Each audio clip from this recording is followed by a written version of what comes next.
Hi friends, ಎಲ್ರಿಗೂ ನಮಸ್ಕಾರ. Welcome to V studio. RCB versus Delhi Capitals match ನಡೀತಿದೆ. Delhi capitals ಅವರು ಬ್ಯಾಟಿಂಗನ್ನು ಮುಗಿಸಿದ್ದಾರೆ. ಇನ್ನು ನೆಕ್ಸ್ಟು ನಮ್ಮ RCB ಅವರು ಬಂದು ಬ್ಯಾಟಿಂಗಲ್ಲಿ ಅಬ್ಬರಿಸೋದು ಮಾತ್ರ ಬಾಕಿ ಇದೆ. ಬೌಲರ್ಸ್ಗಳಾಗಿರ್ಬೋದು, ಫೀಲ್ಡರ್ಸ್ಗಳಾಗಿರ್ಬೋದು ಸಿಕ್ಕಾಪಟ್ಟೆ ಚೆನ್ನಾಗಿ ಆಟನ ಆಡಿದ್ದಾರೆ. ಸಿಕ್ಕಾಪಟ್ಟೆ ಚೆನ್ನಾಗಿ ಅವರ ಕೆಲಸಗಳನ್ನು ಮಾಡಿ ಮುಗಿಸಿದ್ದಾರೆ. ಆ್ಯಂಡ್ 20 ಓವರ್ಸ್ ಕಂಪ್ಲೀಟ್ ಆಗೋದಕ್ಕೆ ಇನ್ನೂ 3 ಬಾಲ್ಗಳು ಬಾಕಿ ಇತ್ತು. ಇನ್ನು 3 ಬಾಲ್ಗಳು ಬಾಕಿ ಇರಬೇಕಾದ್ರೇ ಡೆಲ್ಲಿ ಕ್ಯಾಪಿಟಲ್ಸ್ ಅವರು ಆಲ್ ಔಟ್ ಆಗಿದ್ದಾರೆ. ಆ್ಯಂಡ್ ಕ್ಯಾಚಸ್ ಬಗ್ಗೆ ಹೇಳೋದಾದರೆ, ಕ್ಯಾಚಸ್ ವಿನ್ಸ್ ದ ಮ್ಯಾಚಸ್ ಅಂತ ಸುಮ್ಮನೆ ಹೇಳಲ್ಲ. ಅವರು ಹಿಡ್ದಿರುವಂಥ ಕ್ಯಾಚಸ್ಗಳನ್ನ ನೋಡ್ತಿದ್ರೆ ಈಗ ಆಲ್ರೆಡಿ ಮ್ಯಾಚ್ನ ವಿನ್ ಆಗಿಬಿಟ್ಟಿದ್ದಾರೆ ಅನ್ನೋ ರೀತಿ ಫೀಲ್ ಆಗ್ತಿದೆ. ಅಷ್ಟು ಚೆನ್ನಾಗಿ ಕ್ಯಾಚಸ್ಗಳನ್ನ ಹಿಡ್ದಿದ್ದಾರೆ. ಅಫ್ಕೋರ್ಸ್ 1-2 ಕ್ಯಾಚಸ್ಗಳನ್ನೂ ಸಹ ಬಿಟ್ಟಿದ್ದಾರೆ.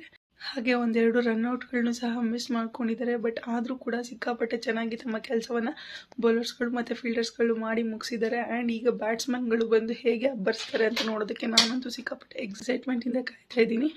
ಆ್ಯಂಡ್ ಸ್ಮೃತಿ ಮಂದಣ್ಣ ಅವರಂತೂ ಹಿಡಿದಂತಹ ಕ್ಯಾಚಸ್ಗಳನ್ನ ನೋಡ್ತಿದ್ರೆ ಸಖತ್ತಾಗಿ ಕ್ಯಾಚಸನ್ನು ಹಿಡಿದ್ರು.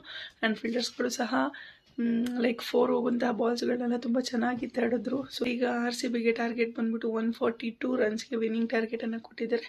ಸೊ ನೋಡೋಣ, ನಮ್ಮ RCB ಅವರು ಲೈಕ್ 18.3 ಓವರ್ಸಲ್ಲೇ 201 ರನ್ಸನ್ನು ಹೊಡೆದಿದ್ರು ಹೋದ ಮ್ಯಾಚಲ್ಲಿ. ಆ್ಯಂಡ್ ಈಗ ಜಸ್ಟ್ 141 ರನ್ಸ್ನ ಎಷ್ಟು ಓವರ್ಸಲ್ಲಿ ಹೊಡೆದು ಫಿನಿಶ್ ಮಾಡ್ತಾರೆ ಅಂತ ನೋಡೋದಕ್ಕೆ ಕಾಯ್ತಾ ಇದ್ದೀನಿ. ಆ್ಯಂಡ್ ನಿಮ್ಮೆಲ್ಲರಿಗೂ ಈ ಒಂದು ಮ್ಯಾಚಲ್ಲಿ ಯಾರು ವಿನ್ ಆಗ್ತಾರೆ ಅನಿಸುತ್ತೆ ಕಮೆಂಟ್ ಸೆಕ್ಷನಲ್ಲಿ ತಿಳಿಸಿ. DC ವಿನ್ ಆಗ್ತಾರಾ ಅಥವಾ RCB ವಿನ್ ಆಗ್ತಾರಾ ಅನ್ನೋದನ್ನು ಕಮೆಂಟ್ ಸೆಕ್ಷನಲ್ಲಿ ತಿಳಿಸಿ ಅಂತ ಹೇಳ್ತಾ ಇವತ್ತಿನ ವಿಡಿಯೋನ ಇಲ್ಲಿಗೆ ಎಂಡ್ ಮಾಡ್ತಾ ಇದ್ದೀನಿ. ಆ್ಯಂಡ್ ಮ್ಯಾಚ್ ಮುಗಿದ ತಕ್ಷಣ ಮತ್ತೊಂದು ವಿಡಿಯೋ ಮಾಡ್ತಿದ್ದೀನಿ. Stay tune to my channel ಅಂತ ಹೇಳ್ತಾ take care, bye bye, love you all.